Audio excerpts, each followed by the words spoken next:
السلام عليكم، ازيكم حبايبي؟ يا رب تكونوا بخير، يا رب تكونوا في احسن حال. النهارده بقى عندنا فيديو جديد هنعمل مع بعض الرقاق الفلاحي في الفرن الفلاحي او الفرن الحطب او الفرن الحامية. يعني كل مكان وليه اسم. ان شاء الله الفيديو يعجبكم، ما تنسونيش بقى في اللايك، اضغطوا لايكات كتير كده يا بنات علشان الفيديو يوصل لاكبر عدد ان شاء الله. يلا بينا نبدأ ونقول بسم الله، اللهم صل وسلم وبارك على الحبيب المصطفى. زي ما انتوا شايفين بقى الفيديو بتاع النهاردة، هنعمل الرقاق في الفرن ده. طبعا الفرن عايزة اقول لكم الحمية ده بيبقى ليه طعم مميز. وكمان الاكل فيه المخبوزات او الرز المدسوس او المعمر او الفراخ او اي اكل بتعمليه بيبقى ليه طعم كده وريحة غير البوتاجاز والفرن العادي خالص.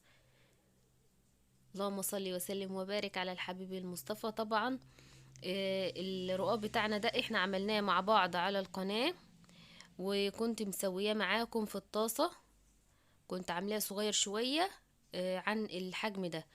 بصوا بقى، العجينة بتاعتنا والمقادير كلها هي بتاعت الرقاق اللي انا كنت عاملاه معاكم. هسيب لكم اللينك بتاعه في اول تعليق مثبت. اللي عايز يعرف طريقة العجينة بالظبط يضغط على اللينك، هيدخله على الفيديو في طريقة العجين بالظبط. شايفين بقى؟ بسم الله ما شاء الله، شوية رقاق كده، عسل، زبدة. الرقاق بتاعنا ده يا بنات ما بياخدش وقت خالص في الفرن، بيستوي بسرعة جدا لانه بيبقى رقيق وبينتفخ كده بسرعة. يعني عايزة اقول لكم لو انت عاملة كمية بتخلصيها في ثواني. تمام. بس برضو انا هقول لكم على المقادير، وطبعا اللي عايز يشوف الطريقة يضغط على الفيديو هيدخل يلاقي الوصفة كلها كاملة. هتجيبي كيلو من الدقيق المتعدد الاستخدامات، ولو انت عندك اي نوع دقيق ينفع. تمام. هنعجن بقى الدقيق بتاعنا ده باللبن الرايب، ده اساسي. لو مش متوفر عندك اللبن الرايب ممكن تعجنيه بالزبادي، وممكن بالحليب او اللبن العادي خالص لو مفيش رايب، بس هو الاساسي بيتعجن باللبن الرايب. تمام. هنحط للكيلو ده معلقتين كبار كده سمنة، اي سمنة عندك، اي سمنة متوفرة عندك اعجني بيها. يعني هنعجن الاول، هنحط ايه؟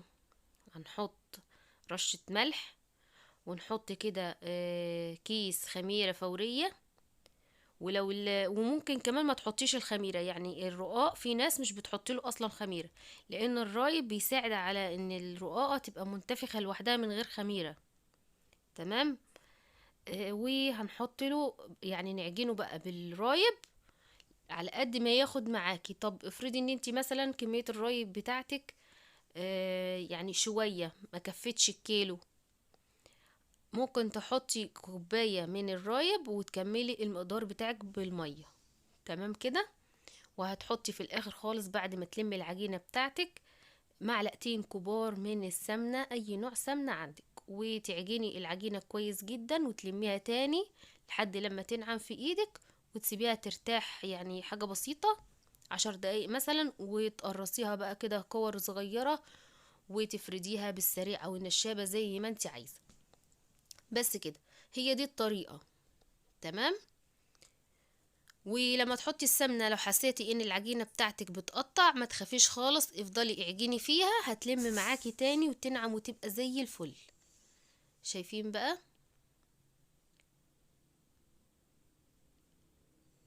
بصوا الرقاق ما شاء الله، اللهم صل على سيدنا محمد، بينتفخ كده وجميل جميل جميل ما شاء الله، حلو جدا. عايزه اقول لكم بقى يعني الخبيث في الفرن دوت يعني كده ايه، حاجه حلوه قوي، ممتع. شايفين؟ ما شاء الله.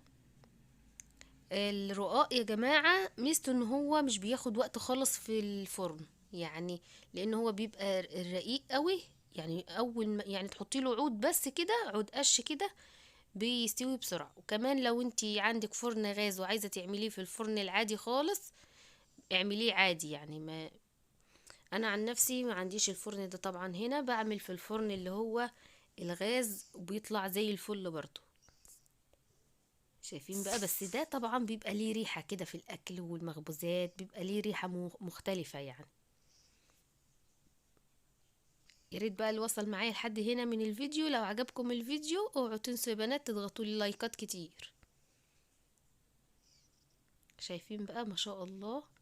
طبعا احنا بنرص الرقاق دوت في مثلا اي حاجة عندك وتكوني حاطة فيها قماشة كده نظيفة، واللي تطلع تغطيها، يعني تحطيه فوق بعضه لانه هو بيبقى طري. تمام. اهو زي ما انتوا شايفين كده، دي الكمية معانا. شايفين؟ بسم الله ما شاء الله، يعني حاجة كده زي العسل. شايفين؟ طبعا بتحطي كده قماشة علشان ما يعرقش على بعضه وهو لسه سخن، وبعد ما تخلصي تغطيه برضو شوية لحد لما يطرى كده على بعضه، وبعد كده لو انت عاملة كمية تحطيه في اكياس في التلاجة. بس كده، هو ده كان الفيديو بتاعنا. اتمنى ان انتوا تكونوا